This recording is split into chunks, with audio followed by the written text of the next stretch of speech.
This is Guardian Radio, your station for up-to-the-minute news, intelligent, interactive, and engaging conversation. 96.9 FM.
Good morning and welcome to Guardian Radio AM. Today is Thursday, November 3rd, and it's a little after 11 o'clock in the morning. And once again, this is C.A. Newry, and I shall be your host for today as we have a two-segment show.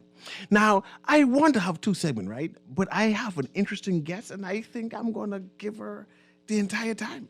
So I'm kind of excited about it because I was told that she can make a banana skin taste like chicken. So I'm going to talk about that soon.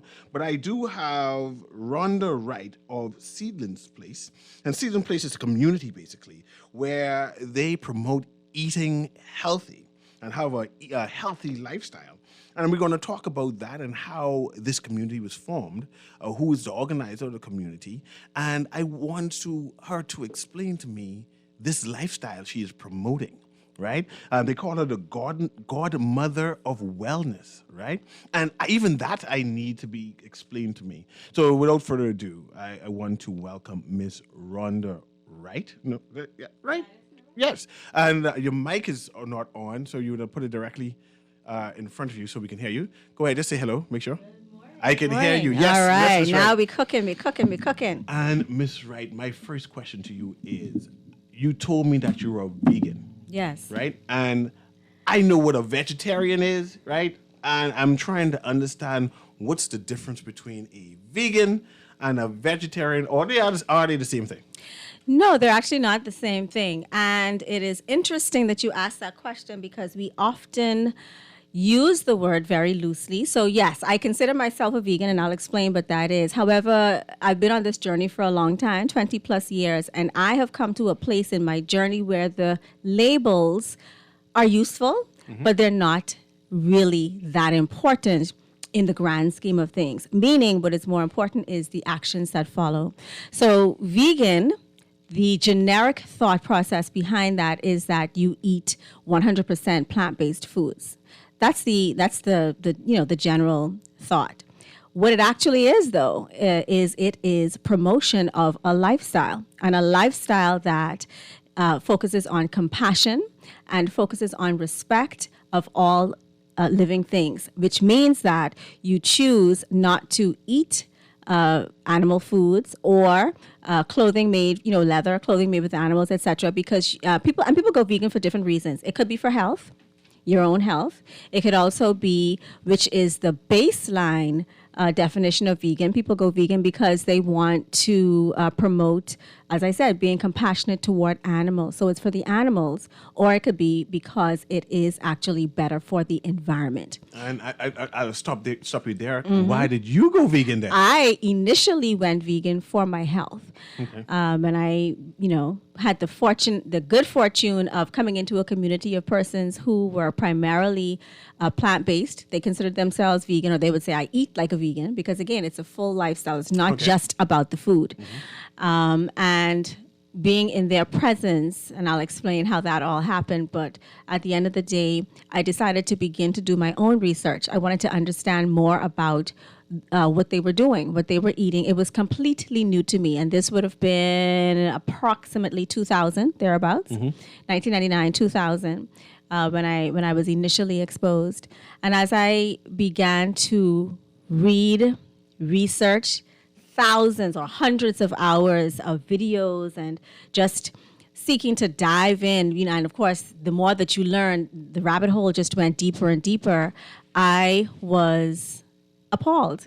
I was shocked, flabbergasted, firstly because I had no idea of the potential effects of the food that I was eating and the potential long-term effects that it could have on my health. That is when I was also initially exposed to the way that animals are raised and what they go through in agri-farming and what happens in these places where chickens are raised and pigs and all these things.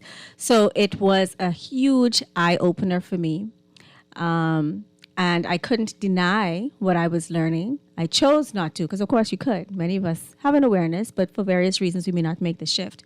But I chose not to ignore what I was learning. And it didn't happen overnight, but eventually I decided to make some changes. And it started, with taking out certain things. I think I started with red meat. I remember taking out fast foods. And then moving down the line until eventually the last thing to go, which was the most challenging, which is often the most challenging for most people, which is dairy. And that was the last to go. But over a period of a year and a half, thereabouts, I then decided to take out to stop eating all animal-based foods or animal derivatives like honey, etc. You don't even eat honey? No, I don't. Oh, God. I don't. And that's just because my choice is that I don't want to eat any animal-based foods. I'm impressed with that because that takes dedication. And you mentioned that it's a lifestyle, but it seems to be more than that. It seems to be like a life journey. And Absolutely. What you're describing is a journey that you went on, and I want to know more about that. You mentioned that you came across a community. Yes. Right? And this community pricked your consciousness and where you start growing and developing yourself. Do you mind telling me what community that was? Sure. Actually, the first person that introduced me to a vegan meal would have been, oh my goodness, his name has escaped me. It's going to come, Sean Blyden, I think, is Sean's last name. Was he a minister, Blyden? Nope, Okay. no. Now, I don't know if he knew that he was the first person, but nonetheless, I happened to I worked in the area where he worked, and I had to go to his office for a business reason, and food was being delivered to him, and it looked interesting. I said, "What is that?" And he said, "Oh, this is he may have said vegan at the time, I don't recall, but he said, this is a vegan meal that I'm eating, and I ordered this from, and he told me who it was. I saw it looked interesting. I said, oh, give me the information. It piqued my interest. And I followed through, and I contacted the person that would have delivered it to him. He told me about the business. It was a vegan food delivery service. In the Bahamas? In the Bahamas. And this is many years ago, right? Like I said, 2000s, thereabouts. And so it was 1999. No, that year had to have been 1999 based on just the, how things unfolded. And so I contacted the person eventually, and that person was, Aaron would know him well, Sakani Nash, Garth Nash, Sakani Nash, and Giovanni Stewart at the time owned a vegan food delivery service. So Sakani was the chef, and I ordered a meal from him, I don't know, maybe several weeks later. And I was hooked ever since. He was a vegan, and many of his friends were also vegan. One of his friends happened to be my now husband. Okay, look at you. And so their community of friends were primarily plant-based eaters, vegans. And so that is the community that I refer to when I say I was introduced to a community of persons who at the time were all vegan. And through my affiliation, as I got to know them, I started ordering from regularly. He was the first person who would have prepared a vegan sauce for me. To this day, I can remember how delicious it is. I always talk about that. We laugh about that always. Absolutely. Sauce. Yes, but it was his food, his vegan food, and many people who know him have thoroughly enjoyed his meals. He doesn't, he's not in that business anymore. He's a farmer now. Okay. But it was through his hands that I initially enjoyed vegan foods. And the more that I ate it, and just in conversation, the more that I got to know the group and the community and watching what they did, and then again enjoying the food because it was good. That is what led me to wanting to learn more for myself firsthand, to understand about it and the research. So I began my research from the beginning. Okay. And so the research began then. Like I said, I see myself sitting in my cubicle at Texaco at the time, and I would spend hours Just Googling just and Googling and delving because it blew my mind, the door and the wealth of information, again, that I had no idea about. That's the most profound thing that I remember about the beginning of my journey, how I would have gone through my entire life up to that point with absolutely no knowledge of any of this. That made me angry, actually. It made me angry to know that here on the other side of this coin was all this information that contradicted much of course, what I would have been raised to understand. And not that I was intentionally told certain things, but the point is, it was completely different from what I was aware of, what I had in my sphere of knowledge and awareness at the time. And before I ask my next question, I wanted to confirm that your entire family, your immediate family, your husband and your children, they are vegans also? Yes. You convince your teenage daughter? Yes. That vegan is the way to go and she doesn't eat Well, meat? so again, an interesting question because, of course, I did not have children at the time that I initially made that transition. Okay. And I would have had my first son, who's now 19. I would have been early in my journey, right? But they've all been raised as vegan. Doesn't mean that they haven't ventured off and, because understand. children do what they do, right? understand. So they sneak and do little things and all that. And my son, who's now older, he's also made some decisions and done some things, coming back to the base. But again, he's gone through his own journey. But they've all been raised as plant-based eaters. And so as my daughter would say, my 15-year-old, she would say, I don't know anything else. And people at the time, as I had children and decided that this is how we were going to raise them, they would say, but why are you forcing your children to, why are you depriving your children? Which I blame people. Which I find is an interesting question because I don't think anyone asks that question when we are feeding them foods that are not healthy, or, when we are telling them this is the school that you're going to, or this is the church that we're going to as a family. Nobody takes that approach. And so I think it's food for thought when that type of question is asked, because as a parent, I'm making a decision that I feel is in the best interest of my children. And that is the road that we went.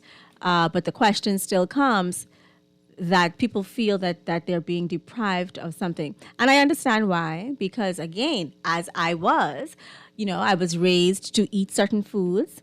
And to accept certain things as this is a necessary part of your food life things, and everything that is around us, advertising, the companies, etc. Everything supports that thought process.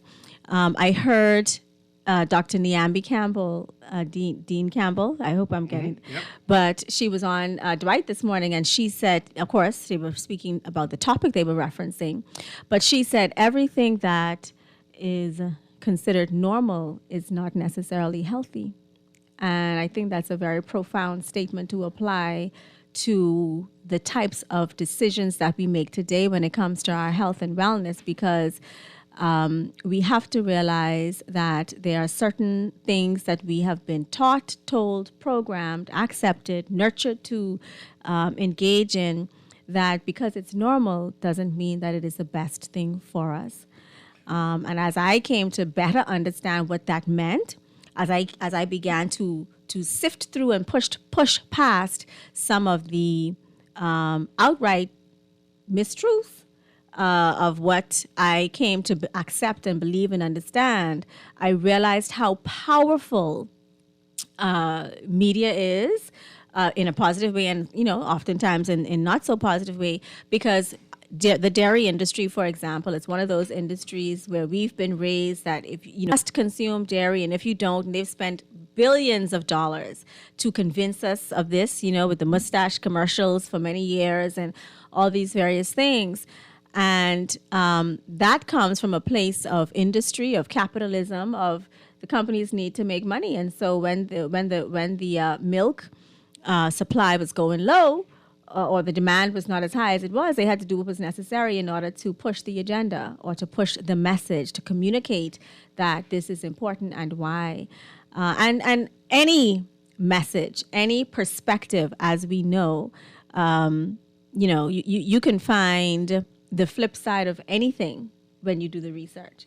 So it's important then and this is a part of what makes, when people are deciding what direction to go, which makes it challenging because it can be confusing to maneuver through all of the information that's out there. There's a lot of conflicting information. This group is saying do this, the other group is saying to do something else.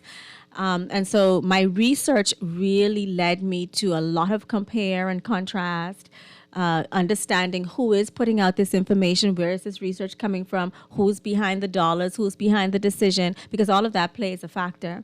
And then coming to a place of resolve within my own spirit, as I do the compare and contrast, as I talk to people around, etc. And then ultimately, how do I feel listening to my body? In terms of what is the impact and what are the changes and what is the effect, because we often give our power away, right? Because the experts say. And I want to interject right here and ask you a trapsy question, right? Sure. Usually when you have vegan, and I'm hearing it from you, I'm feeling it from you, that the person or the subject is very conscious, or they say, I'm a conscious individual. It almost seems spiritual in nature, like you get attuned to oneself, attuned to the environment. And I asked you that to say this. I had a text that I was reading just now, and they were concerned about your views, and I want to know your views regarding eating animals, right? Is and your consciousness and your research in you being yourself, becoming one with yourself. What do you think about eating animals? So I want to say, and we'll get into this aspect of the conversation, that I believe and adhere to personal choice. So my choice is just that, my choice. I'm not going to be judgmental about what someone else decides to do for them. For me, what has become important for me, as I was in a position where I had no knowledge of this information, it wasn't that I didn't want to, I didn't know.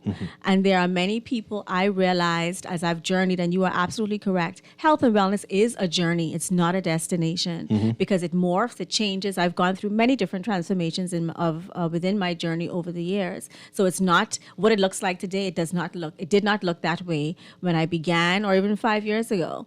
And so I've gone through many changes as I've learned more, as I've decided what I want to adjust, etc. But what is important, and this is the same thing that I teach my children, this is what you do. This is what we've decided to do as a family. You may decide to continue. You may decide not to continue, but no matter what it is, be respectful of another person's decision. That's my overall and overarching perspective. What is important for me as the wellness godmother, as I call myself, as a wellness advocate, is there are people who, one, don't know. And those who don't know, I would like to be one of the persons in the conversation to make people more aware so that they are not like me, aging and not realizing that they have more power than they realize, that certain things they may be experiencing, they may not have to. That is important for me to play a part in that. It's also important for me to do that because we have a generation that's coming behind us. And as was said this morning, what is normal doesn't necessarily mean that it is healthy. And I think that as with any other sphere of our existence, it is important for us, this generation, to put some things in place and to arm ourselves with a level of information so that we can make better decisions for our children. And we are going to talk about an experience that you have had, which I imagine that you would not want your child or children or grandchildren to experience the same. And so if we are not making certain decisions or bringing in, raising the awareness for ourselves, then we can't do that for our children. So I think there's a level of responsibility as well as there are a group of people who, if they did know, they may want to actually make some shifts and adjustments and changes. I think that, there's no one way that we can say, this is it, go do this, and all is well. Because wellness is multidimensional, as well as, we all have our own biodiversity in terms of what affects one way doesn't necessarily affect another person the same way. But what research has shown, though, is that when we go back to the basics, and what are the basics? In terms of our food lifestyles, of our overall lifestyle, we can see certain results. And then the variance within that basic, you can then move and shift and adjust. As I said, within my own vegan lifestyle, I've shifted and adjusted many times in what I do and what I incorporate or what I choose not to incorporate. But when we go back to the basics, simply whole food, fruits and vegetables, eating locally as much as possible, eating within season as much as possible. We talk about hydration, healthy hydration, rejuvenating rest. Movement is important as well. Mindset, because health and wellness is not just about food. As a matter of fact, food is secondary food. And then there's primary food. The primary food is everything else. Your mind, your spirit, your heart, right? How are you feeling? Those are the things that as I've journeyed over the years and when I listen to the struggles that people have with regards to wanting to make a shift, sticking to the shift, understanding how to make the shift, it's often tied to the primary foods, meaning the mindset. Where are you here? We live in a world that keeps us topsy-turvy. We are stressed. We are busy. We are being bombarded with demands that, really have taken a toll on us. And we remain on this cycle that if we are not intentional, which that's where it has to start. If we don't pause long enough to move with intention, to recognize, I like to say, to show up for yourself, then to make a decision that I do need to make some changes, and then to execute whatever that decision is. If we don't stop long enough to go through that process, we will forever be in a place where we are oblivious to the effects and accept it as that's just the way it is. And I want to be a part of the conversation to help people to understand, no, it doesn't have to just be the way that it is. And you mentioned intentional. Yes. And I want to now speak to your purpose of life that you have embraced now, the seedling place. Yes. Right? I need to understand what it is. I know it's a community and that you basically shepherd, you help, you counsel, you agitate and promote a healthy lifestyle. Yes. But for the listening audience, I want to have a narrative or a history of Seedling Place. Sure. And then I was going to start asking some question on what exactly does Seedling Place, the community that you direct, and you do. Sure. So tell me, what is Seedling Place? So Seedlings Place, it actually has an S. Seedlings Place. Okay. That would have come about after in 2006 or thereabouts. Because again, my research, the research aspect of my journey has continued throughout, right? And I would have been reading a book by Queen Afua. Many people would know who she is. She's based in the U.S., but she's a healer herself. She's a naturopathic doctor. She is considered the womb wellness mother of womb wellness, right? Anyway, I would have been reading a book by her called Healthy Lifestyles, Health and Wellness for women, Health and Longevity. And in that book, Heal Thyself for Health and Longevity. And in that book, she talked about creating a play group for her children, who she was also raising as vegan. And that created a spark for me. That was the seed that was planted. Okay. And I said, wow, I would have had my second daughter, I would have just had my second daughter, so it must have been in 2007, because my daughter was born in July 2007. And she was already here, and so it would have been in 2007 that I was reading this book.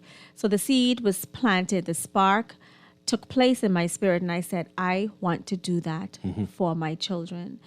And I said that I wanted to create a sacred space for them. I've always said that they represent the community's children. And so I wanted to create a space that the community could come together to commune, to grow, to share, to learn and understand more for those who wanted to be healthy. You didn't have to be vegan, but you just simply had to, have a desire that you wanted to be healthy, and you wanted to come together with other groups of people who wanted to do the same. I went on your Facebook page. It is now a reservoir. All kind of information on how to live better, how to be healthy, and even affirmation to make you feel good to say, I'm going to commit to this journey. Yes. So you feed the soul, you feed the spiritual man. And why is that important to you? Why is that important in general to anybody?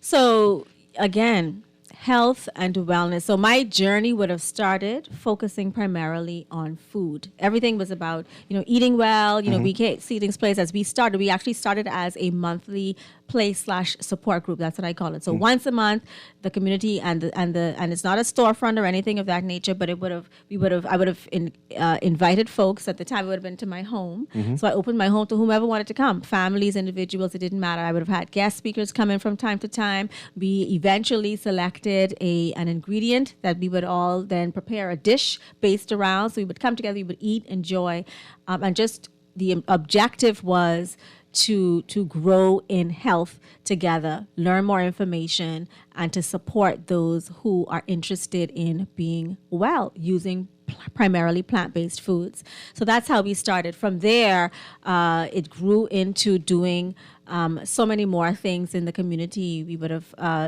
participated in the first Bahamas Marathon, the first and the second. So I would have pulled a team together where we trained and participated in that. And then we would have gone into other things. I've had events, I've had cooking classes, I've had seminars. And then the biggest event that is under the Seedlings Place brand is Green Earth Festival, which is a health and wellness and sustainability event that I would have founded in 2010.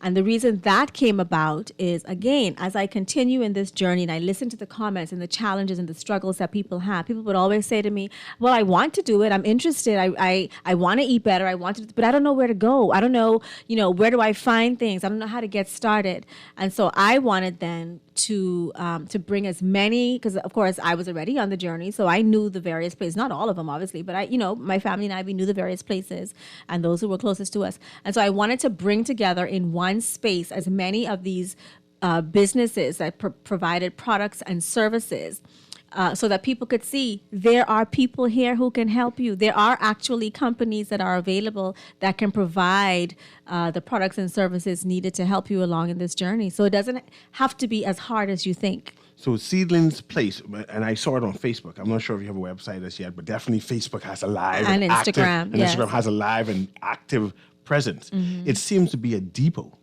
in terms of people provide information to help you on your journey. Like you go there, say, okay, I need to find a recipe on this, or I want to ask a question on this particular question, and you go to Seedlings Place, yes, and the questions are answered. So it is Seedlings Place is essentially the objective and purpose of the organization is to provide support, inspiration, guidance, education, primarily to busy women, again, because I'm a part of the demographic that we speak to, but to anybody really, because we know that it's not always an easy journey. People don't always know where to begin. Again, we're so caught up in the rat race.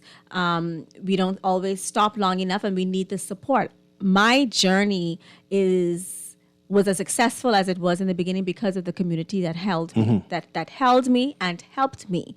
And so community is paramount as a part of the journey, to get the support, to be able to be inspired when you're faltering, when you're not sure, to be able to ask the questions, to be able to get ideas. And so whereas I create a community, whether it's through Facebook and the other programs that I offer, ultimately the community is the one that comes together, that pulls each person through. I'm not sitting there as the expert. I've been in it for a long time, and so I can give guidance that's at certain levels others may not know. So I can go to Seedlings Place and be directed. So, well, go try this place or go to this place and you get more answers. Absolutely. Any question that is asked, I do my best to answer.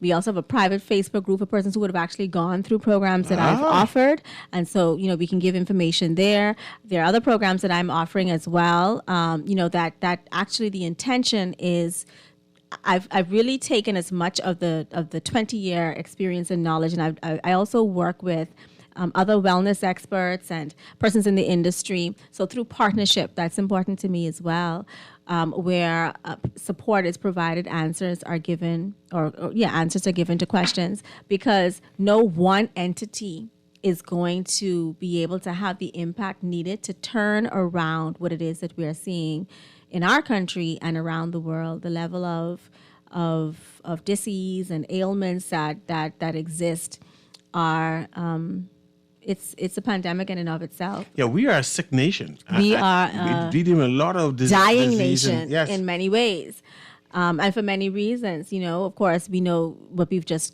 are still coming through, but what has to always, whether it's breast cancer, whether it's diabetes, whether it's high blood pressure, hypertension, high cholesterol, obesity, no matter the conversation, for most of the ailments, and I think the figure is about 60 plus, it is related to lifestyle. Mm-hmm. And that's where we expand beyond just the food.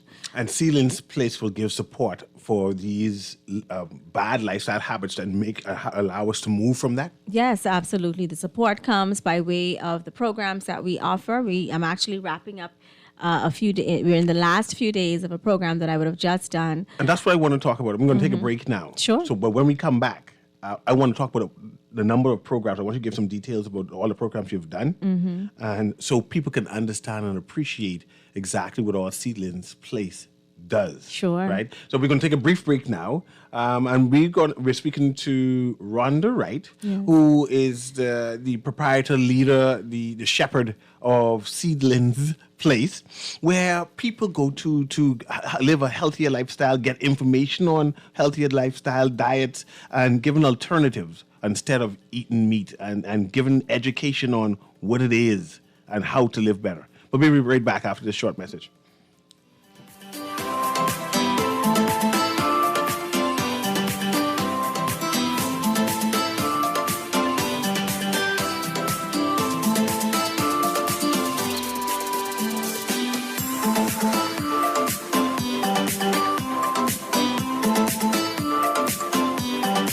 The new Guardian Radio app is here. Listen live to all our Guardian Radio shows and live video stream select programs in our studio. Get information about Guardian Radio shows and our hosts. Send messages including text, email, and even call. All from our amazing new Guardian Radio app. Download it free today in your App Store for your Apple device or Play Store for your Android device. The all-new and improved Guardian Radio app. Love the show? Want to give your support? Become a sponsor today. Call 302-2300 for our rates and packages. That's 302-2300. Become a sponsor on Guardian Radio 96.9 FM. Fresh news, smart talk, all day. This is Guardian Radio 96.9 FM. Fresh news, smart talk, all day.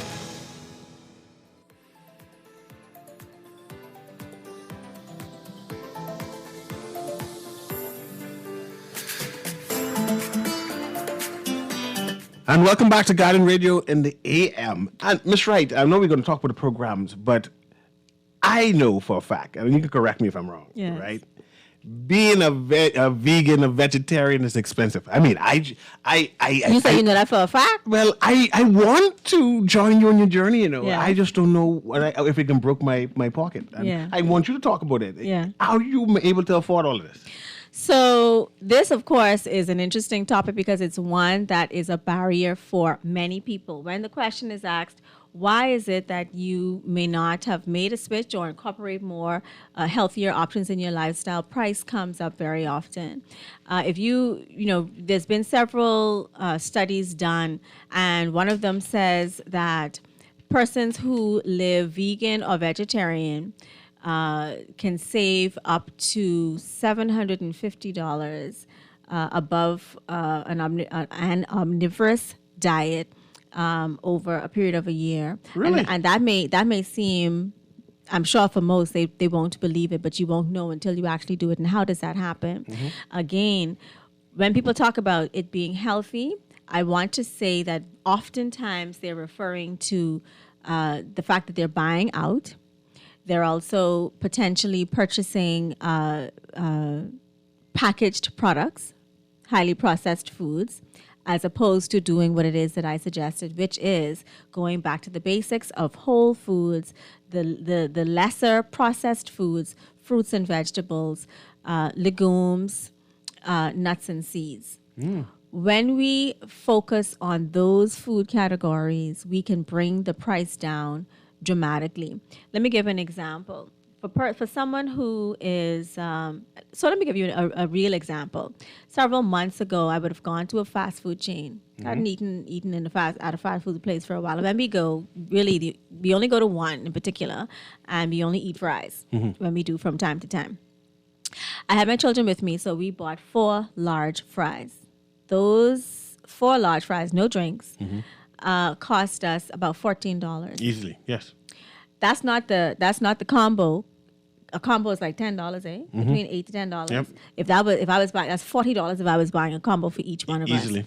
So if you're spending, let's just look at that as an example. If I'm spending $13. I'm going to break that down for you on that, or $40 because most people ain't buying just fries. So the average person spending $20 to $50 when you go if you have for 4 people. Right? I have a family of 6. That same $13, I could make multiple meals using, and I'm going to give some examples.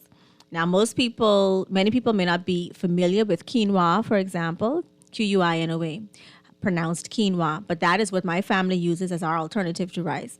When we do eat rice from time to time, it may be jasmine rice, just because it's less acidic, more neutral on the pH scale, so not as detrimental, but we don't eat it often. But I'll just even use jasmine rice. I could get a bag of jasmine rice. I could get a bag of any legume, dry legume in particular. That could be lentils. That could be chickpeas. That could be kidney beans, pinto beans, black-eyed peas, any of the above. Dry. You can get it in the can, but that takes the price up a little bit, and it doesn't stretch as much. Because again, I'm a mother. We have a family of 6, so I got to know how to stretch my food. Any behavior know how to do that, right? So I get my beans, and then I could also get, even if I again want to be very specific, get 1 tomato, 1 onion, get some greens. Ideally picking the greens from the yard. If you're not growing it, then you get it from the store. I could make any number of meals just with that. I could make a stir fry. I could make a soup. I could make a casserole. I could turn those beans into a burger. I can turn those beans into bean balls. I can make a wrap. That's just 6 different types. And within each of those types, I can make multiple types of meals within each of what I just listed. Within that $40 for that fast food type. Absolutely. And that could last me at least 2 days. So what am I getting for my $40 or even for the 13? Because I didn't even go to the 40. I'm talking about the same 13 I spent on those 4 fries, 4 large fries. That could get me a meal that I could make for my entire family, where I'm getting nutrition, we're satisfied, it tastes good, made with love because I'm doing it, versus which is also eliminating whatever saturated fats and whatever else negative that may have come along with just those 4 fries. So that's just one example. And so it's not that it's not possible, it's the know-how, and that's where Seedlings Place comes in. It's about making people aware of how you can do it. First of all, you have to decide this is what I want to do. That's why I say don't worry about the how. Oftentimes we get caught up there, which I understand, but don't get caught up in the how and then allow that to stop you from making small steps, because even if you can't do it all at once, let's just start where we are. Where is starting where we are? Maybe I won't, because I may not be sure of the how yet, so I'm going to eat 1 plant-based meal a day, or increase. Let me not even say 100% plant-based, because again, start where we are. Let's just start with crowding out some of the stuff. So what do I mean by that? We're going to eat more fruits. We're going to eat more vegetables. Again, I need as many colors as possible. We're going to be willing to expand our current knowledge base and experiment, try different things. It requires us shifting from what we may be aware of, but you don't have to do it all at once. What you want to do is do better tomorrow than you did yesterday. And so you want to drink more water. You want to start your morning. This is where the primary foods come in, right? You want to start your morning where you are, in prayer, where you are deep breathing, where you are engaging in movement, establish some routines, establish some habits, so that you're able then to, and the more that you do these things, you begin to crowd out some of the not so good things, or the things that may have a more detrimental effect. And so start where you are, but the point is to start. Start where you are and then move forward. But that's just one example of how we can speak to the comment that people make very often, is that it's too expensive. So you proved me wrong. It ain't too expensive. I just No, need to it's make up my mind to that do it. you want to do it. I want to do it. And you talk about expense in the sense of the dollars and cents of it, but I want us to also think about some of those other intangibles. Because when you become ill, even if you're on insurance and you don't have to pay a big doctor's bill, right? The time, downtime, Yes. The distress that may be caused, whether it's a child, you're losing sleep at night because you got to stay up with the child, or because maybe you coughing all night and so you're up and you're not Yes. sleeping well, Yes. so you're robbing yourself of rest, you're robbing yourself of time, you're away from your work, that reduces your productivity, the gas to be up and down to go buy the medicine that you need to go to the doctor's office. That's time. Time is money. It's expensive to be sick. It's expensive to be sick. So if we think it's expensive to eat well, I don't think that eating well is as expensive as, or the effects of not eating well. I think it's the investment, because we have to also shift our mindset. That's what I said. Mindset is critical. If we look at it as that's an expense, as opposed to I am investing in my health. I'm watching the words you're using. Listen, investing. Go ahead. Absolutely, because it is an investment. It's an investment in your future. We are taking withdrawals today from our future of tomorrow. We don't realize it, but that is what is happening. And I know, again, whenever people begin programs with me, I ask them, what is your why? Why are you doing this? What is it that is so important to you that you are saying to yourself, I want to be here in the future. This is important to me. There's some things that I want to do. And I like to always tie it back to, what's your purpose? Why are you here? Only you come here with what you come here to do. And if you're not putting yourself in the best state of mind, body, spirit, heart, home, and environment, which are the I call them the MBS H2E, which are the 6 pillars that I like to talk about, then you are robbing somebody who is meant to benefit from your purpose. So I want to ask this. Do you, Rhonda Wright, do motivational appearances and give detailed information on how to live better quality lifestyle? I have. I was away from Seedlings Place for a while. Last year I returned, and that's because, again, I was focusing on another part of my purpose. And I'm still there. I care for an international academy, but I've since returned to Seedlings Place just last year, and so I'm now re-entering the sphere of doing those things. I've started primarily with, again, making myself available online and offering, I've done what I call the 21-day Food is Fuel challenge. I did that, several of them last year. So now you're talking about the programs? Tell me all the programs you've done. Well, in past, as I said, we would have done primarily events. And that's where we would have established ourselves and gotten to know and develop the community of persons who are aware of Seedlings Place, the Green Earth Festival, the wellness campaigns, community campaigns that we've held. We've also had, in partnership with Chrissy Love at the time, live talk shows, radio show, etc. Of course, COVID has contributed to us shifting in the way that we do things. And so now we are primarily online.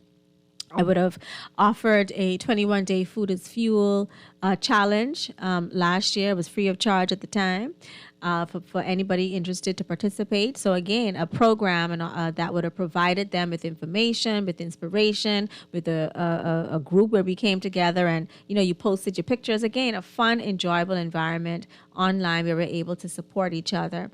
Since then, I've created a What's Fueling You 28-day plant-based program where persons are able to sign up for that, and that takes them through. That is where I've created an online portal that includes and incorporates much of the knowledge, and I call it the best practices of what I've incorporated over the years. So they're able to garner from a recipe book, how to get started guide so that they're transitioning into it in a way that helps them to be more successful, preparing the body, the mind, the spirit, the heart for the journey that they are about to embark upon. And then, of course, interviews that I've done over in the last several months are included in there. So there are videos. There's also other bonus items that help them to undergird their journey and, more importantly, to be connected with a group of people who are interested in also being well. And have you written your book yet? Because I need to get a book so I can start reading up on So this. interesting you say that because I'm in the process of doing I it. can see it. I can see that the information that you're providing, right? I'm trying to write notes, and I said, man, where the book? Let me just get the Yeah. book one time and just do some of these on my own. Let's talk about the resources. You say you're on Instagram and you on Facebook. They So can reach give me me the by right name they can and the reach phone numbers. Yes. Yep. So Seedlings Place, SEEDLINGS Place.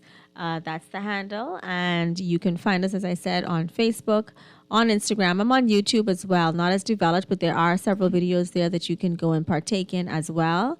You can reach me via WhatsApp 376-1213. 376-1213. I'm happy to take calls as well, but WhatsApp is preferable. But the online and of course, you can also sign up for our mailing list as well. And if you go to, you can WhatsApp me. I can provide you with the link to do that, or just go to the social media handles where you're able to get the link to do so. I want to ask this also: what type or who should be a part of this journey with you? This journey is open to anyone who wants to age and grow gracefully. I'm at that age now where that's uppermost in my mind. And so for me personally, I've made the decision that I don't want to age where let me say it in the positive. I want to age where I have my full cognition, full mobility, full motility, meaning that I pass and how I'm supposed to pass. Yes. I'm a regular, so yeah, I'm good at that. There part. you go. Full motility. I don't want to, I want to be able to enjoy life. For me, however long I'm meant to be here, I'll be here. But for me, it's not even trying to be here longer. It's to enjoy a high quality of life for however long I am here. And so anybody who has similar desires, who knows that they are here for a purpose, that they have something that they are intended to do, to give, to contribute, whether it is to the wider community or their immediate community of family and friends, this is the journey for them. Somebody who may be struggling with knowing what to do, how to do it, somebody who's tried it, they've fallen off, they want to get back to it, someone who wants the accountability partner, somebody who is already on the journey but may want some additional information, some more knowledge, any of those categories and more. If you are seeking information, there are seekers of wellness as well. I like to say that there are three groups of people. The first group are those who are already on the journey. They're on the journey. They just want some more information. Those who who were like me, don't have a clue. This is the place for you. Then that's that group who, child, no matter what you do, they can stay where they are. This may not be for you, but it's for everybody else. And I've been speaking with Rhonda Wright, and I'm excited because I'm going to invite you back. So because I have more questions, because I want to know how to make that vegetarian sauce. Yes. So the next time we come back, we're talking recipes. No problem. Right? Sounds This good. has been Guardian Radio AM, and we're talking with Seedlings Place with Rhonda Wright. And go and visit her social media outlets and get more information, especially if you're diabetic and hypertension. There's definitely some resources there for you to learn about. Anyway, have a wonderful day, and Juan is next. Have a wonderful day.